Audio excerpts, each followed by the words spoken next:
位伫公园路769巷弄内的正觉里活动中心，伫民国111年4月动工，经过2冬的兴建，30号上午举行落成启用。伫开元国小整个人西镇的闹热表演，有着市长黄伟哲、协同议员柯志春、陈怡珍、沈振东加蔡宗豪等贵宾共同剪彩，场面闹热。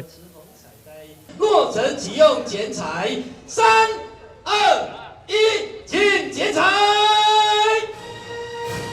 好，剪彩顺利成功，再度掌声喝彩，祝福我们正觉里活动中心能够正式启用之后，能够带来更多的便利，带来更多的一个希望。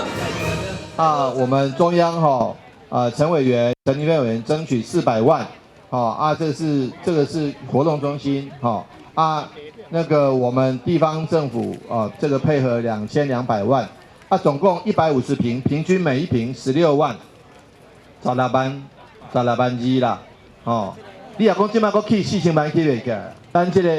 个活动的活动中心一个空间里遐就足侪所在，足侪功能通发挥，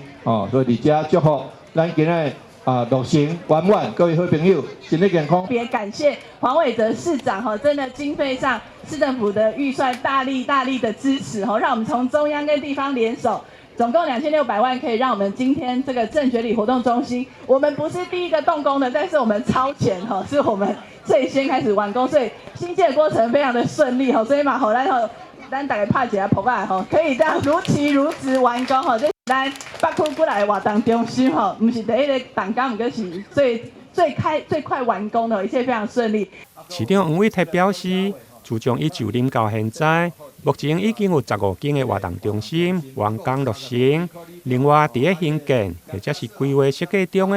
还佫有35间。正觉里活动中心虽然毋是第一个动工，但却是上早来完工。未来活动中心将提供里面集会活动的使用。另外，还佫设入社区关怀据点，加社区的日间服务设施。希望会用发挥多目标使用的上大效益。李启用动工，地方嘛以着办喜事的心情来准备圆影，甲所有的里面分享。现场当时嘛有古文物的展览，欢迎民众踊跃前往参观。台南新闻林根何超邦采访报道。